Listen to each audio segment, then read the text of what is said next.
Now it's time for our mechanical marvel, Jimmy DeVille, to share some secrets on how to upgrade your car for the convenience of your driveway or garage. This week, we've got something rather special from Germany, the Audi S4. This 2003 V6 version packed a 339 horsepower V8, and thanks to a grippy four-wheel drive system, could get to 62 miles per hour in just 5.6 seconds. Make no mistake, these cars, which are now available for around £5,000, can keep up with just about any new car on sale today. However, there is one thing that really shows its age. It's got a tape deck, and that's something I'm going to solve. So, I've decided to upgrade the sound system with a top quality DAB radio and MP3 music streaming connectivity. However, this £450 head unit will also fully equip the car with sat-nav, Bluetooth hands-free calling, and I'm fitting a reversing camera to avoid unwanted bumps. Now, if you have a phobia of wiring and plugs, fear not, because this is actually quite straightforward.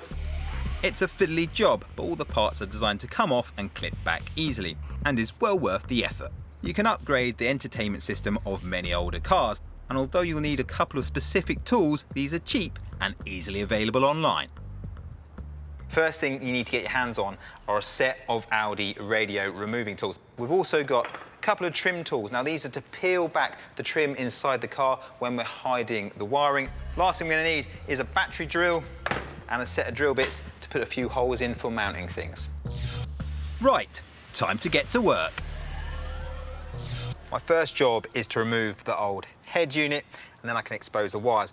Right, to do that, I've got the Audi radio tools, and if you have a look at them, they've got writing on them. Number 1 right, number 1 right. So these go on the right, and the writing is uppermost. They slotted into 2 little slots, there and there. Most manufacturers have bespoke tools for this job, and again, you'll be able to find information regarding this online. Should be able to gently pull out the head unit. There it goes. Unplug the wiring. There are 2 multi-plugs at the back, plus the aerial cable. Most cars will have a similar arrangement. And that's my old head unit removed.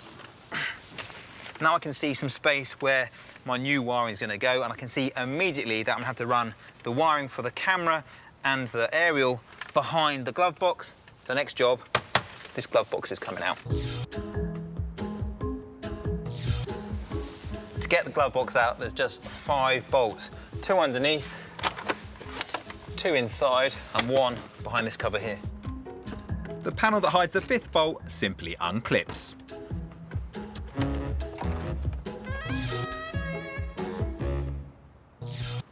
When you're fitting the aerial, you can put it anywhere on the inside of the window you want. So I'm putting it in the bottom so you can't really see it.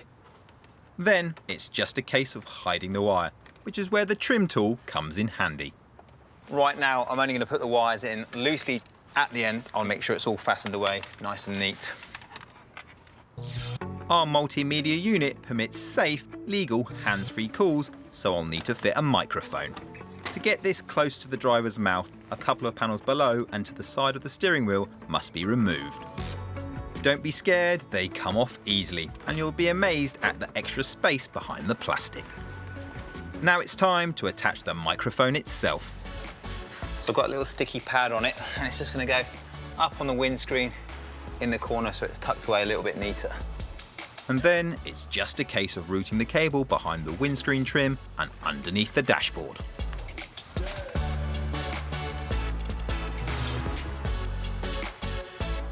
The last one that needs fitting is the camera. Now, that's going to go in the rear, and that means a whole load of trim is going to need to be neatly removed to get that wire in. Make no mistake, the next stage can be fiddly, but all it needs is a bit of patience. Every car will be a little different, and you'll find advice online about how and where to route the cable. Having fed the cable through the passenger compartment, you then get to the boot lid, which requires removing 2 large trim panels. These are secured by means of plastic clips and screws. Okay, that's the camera wire run right from the front all the way to the back via all the trim. I've actually had to come up through the hinge, and that's got it into the boot lid. Now the camera is going to go on this little lip right here to keep it neatly out of the way. So I'm actually going to have to drill a hole through there to run the cable through.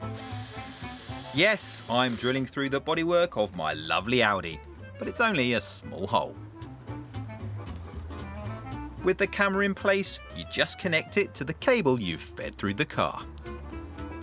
And use a few nylon cable ties to neaten everything up. First thing is fascia, and that just simply clicks in. Now the cage for the radio fits into that fascia. And what I need to do is bend some of these tangs to lock it in. When you buy the head unit, you specify the car you'll be fitting it to, which means you'll get a bespoke fascia, cage and wiring kit. So all the cables should simply click into place. The final electrical job is to connect up the head unit. And then the head unit just slides into the new cage. That's the head unit in. And the final job is to clip or screw back any trim you've removed. Right, first things first, I need to take this S4 out for a test drive and see just how good this head unit is. I'm also going to need to find myself a car parking space to try out that rear view camera. Let's go. The first thing I wanted to check out was the hands-free capability. Cool, Paul. Cut down cars. Hello? You right, Paul? It's me. Oh, hi, mate. What are you up to? Just calling you to try out this new head unit. How do I sound? Yeah, you sound clear enough. What about me? Mate, clear as a whistle and no hands needed. I'm loving it. Point 2. No longer is there a need for me to stick some sucker thing to my windscreen blocking my view because it's got built-in satellite navigation. Tidy. Lastly, I wanted to test the parking camera. Into reverse, and I should get a picture. There you go. Everything should be fine. Steadily back. That really works. That's a nifty bit of kit. All in all, the job had taken 3 hours and cost me under 500 quid. My S4 now had a multimedia system to rival anything on the road and future-proof the car for another 20 years.